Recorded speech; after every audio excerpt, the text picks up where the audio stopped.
Thank you very much for the introduction, and thank you for inviting me today to this distinguished conference. Today, as the professor just mentioned, the first lecture will be on a hot topic that is MERS, or the Middle East Respiratory Syndrome. Maybe some will wonder why we open the session with this infection. In fact, it is just fitting into this conference because it is one of the recent threats leading to renal failure. So it is just fitting into this condition. So first, what is MERS?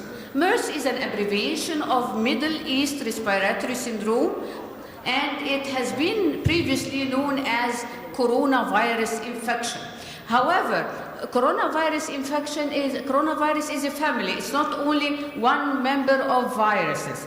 So that's why it is one of the strains of this coronavirus families, and it was given this name, Middle East Respiratory Syndrome, and this is focused here in Saudi Arabia, from which this epicenter is started to spread in other parts of the world. First, what is the coronavirus family? First, it is called corona because, as you see, it is like the sun, and it is surrounded by all these knobs, and it is like a corona surrounding the sun. It is as if it is a solar corona. This diagram shows the members of the corona family, and first and the oldest of the members is the seasonal flu coronavirus. 30% of the seasonal flu is caused by coronavirus, and this has been known since a long time. It is an old virus, and as we know, the flu or the seasonal influenza is not all caused by the influenza virus, but also with the coronavirus, and it is very, very similar to the influenza virus infection. Then in 2002, the whole world was overwhelmed by what is known as SARS. And this came as an outbreak, and the first case was in Taiwan, and it was a doctor who was traveling to attend a meeting in Canada, and the symptoms started to occur while he is on board of the flight to Canada. And when he arrived, he was in a bad condition, and he was in a severe respiratory distress, and the first strain of the SARS virus was isolated then. Then the outbreak was in 2002 and 2003, and then SARS disappeared. And recently, the most recent member of the coronavirus family is the MERS virus, and it started to be known and isolated in 2002. In 2012. It is not the same as SARS. It is a completely different virus. Yes, they both are belonging to the same corona family, but the sequence of events and the outcome of the infection is very different from the SARS known between 2002 and 2003. Let's begin the story from the very beginning. In the first known case, which was known and led to the isolation, was a Qatari man who came to have a Umrah here in Saudi Arabia. And when he is back in Qatar, he started to develop a flu-like illness and then prolonged fever, and this progressed into a severe form of respiratory distress, renal failure, and a respiratory failure. When his condition was critical, he was transferred by a plane to the United Kingdom, where extensive investigations were done for this patient, and they took samples from everywhere in the body, and they started to work on the virological aspect, and it was found that it is a corona strain. But it is different from the other two members of the corona, which is the seasonal strain and the SARS strain. When they went back, they started to track the movement and whereabouts of this patient. He knew that he was in Qatar. Of course, he is a Qatari national, and before he was in Saudi Arabia. And they start to communicate with the Ministry of Health, which was very cooperative, and they reviewed all the cases that developed similar conditions. And they went back to a case that died back in June 2012, and this was a male from Jeddah, and he developed similar condition. This patient had archived samples, which also was sent to the UK, and by analysis it was the same virus. So the first reported case was that in the Saudi National in June 2012, and the second was in the Qatari National. Then the condition went, and cases were clustered first in the eastern part of Saudi Arabia, then several cases occurred in the United Arab Emirates and the Gulf area, and then extended beyond the Gulf area into Italy and France, UK and Tunisia. Very recently, as the situation in May 5, 2004, the WHO was informed of a total of 430 laboratory confirmed cases of infection with the MERS virus. On May 2, the first case reported in the United States was reported. And the story of this case was an engineer working in Riyadh. And he developed manifestations of respiratory tract infection, and then he had a vacation. He boarded a plane which went to Chicago, and then his case deteriorated. He was admitted to hospital, and the CDC was informed immediately, and this was the first reported confirmed case of MERS-CoV virus in the United States. This map summarizes the cases all over the world. We'll find that to date the epicenter is in Saudi Arabia, where 245 cases were reported with 105 deaths. The second in the rank of cases is the United Arab Emirates with 34 cases. Then the cases are scattered in Qatar and all over the world. Now the wonder is, what about the cases in Italy, in the UK and in France? Most of the cases were coming or visiting in Saudi Arabia or the United Arab Emirates before the appearance of the symptoms, except the case in France. These are two cases, and they have a unique story, because one of these cases was a person who was doing business in Saudi Arabia, and then he went to France, where he started to develop the respiratory tract infections, and he was hospitalized.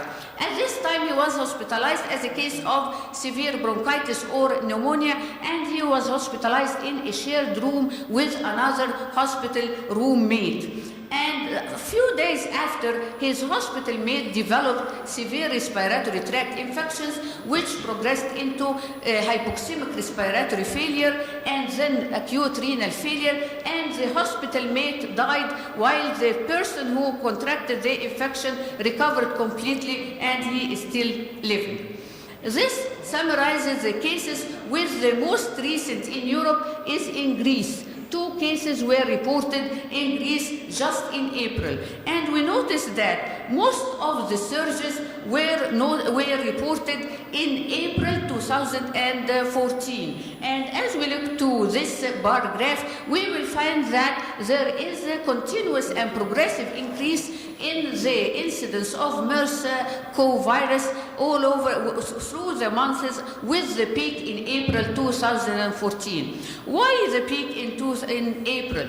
Is it because the cases are actually increases, or because we are more cautious and more alert in the diagnosis and picking up the new cases? Probably it is the case, because now there are continuous alertness, there is continuous awareness of the disease. Whenever there is emergence of the respiratory tract infections, there is referrals, there is reporting and prompt diagnosis of the case. Many of the cases all over the world outside the Gulf were through planes, were through travel, because the traveling by train, this is a closed space, and it represents an excellent environment for the transmission of the virus. If we break down the cases by males and females on the right and by age, we will find most of the cases are clustered between the age group of 40 to 69, with the peak in the age group between 50 and 59, whether these are immunocompromised or immunocompetent. So immunocompromised persons, yes, they are more liable to get the infection, but it is not strict to them. So more males were infected than females. It doesn't appear that this is a genetic predominance, but probably because males are more exposed to the infections than the females. Distribution was all through the different months, whether they are in winter or in summer. So there was no predilection in the winter or the summer months. So the second question, is it a new virus, is it a mutation, or is there a reservoir which is keeping the infection, and every now and then it is leading to introduction into the community? Two candidates were thought, the bat and the camel. The bat because this was the reservoir of SARS, but when they tracked the cases that were infected, none of them was going to caves where bats are there. So they thought of camels because the camels were infected and because camels were common in Saudi Arabia, but none of the infected individuals was in contact with camels, and so this point needs to be confirmed and investigated virus. So what is we know of and we are certain of is that the transmission is a person-to-person transmission. But if we look at this person-to-person transmission, it is not as efficient as influenza, as flu. For example, if one has or two have flu in this room, many of us will have flu as transmission. But if one person has SARS, it is not as efficient as the flu virus, and so everyone is panicking. But of course, because of the high mortality, but prevention is very important and can decrease this panic.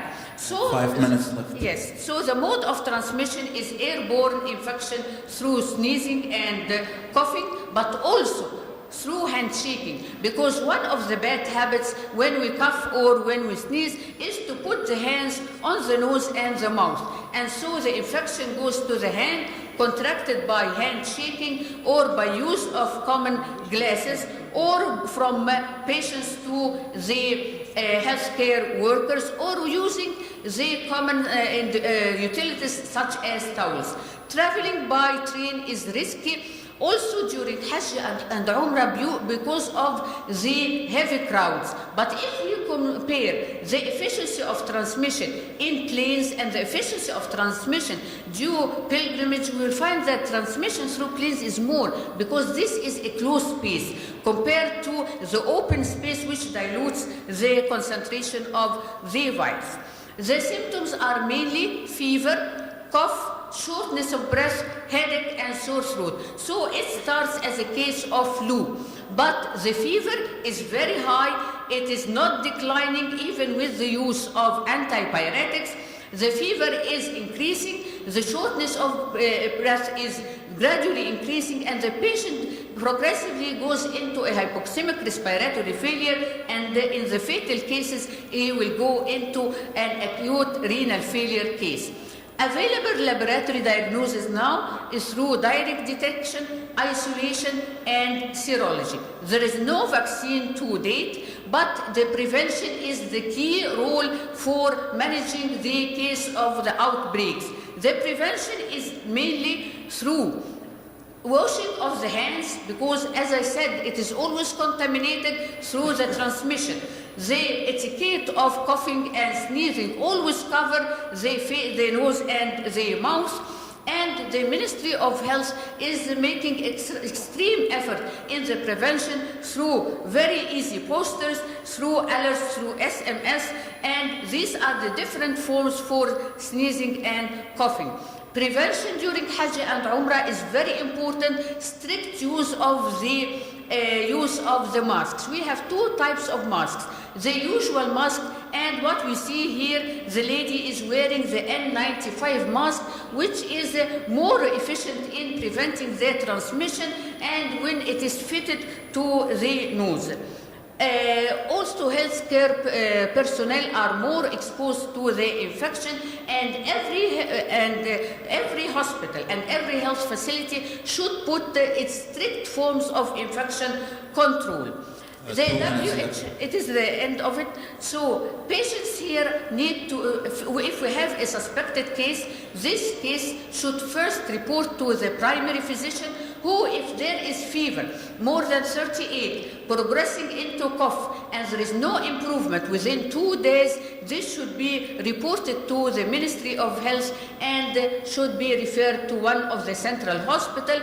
The hope is to find an immunity through a vaccine rather than the supportive treatment, and prevention is the key. We do not need to panic if we are following the proper hygienic controls. Thank you.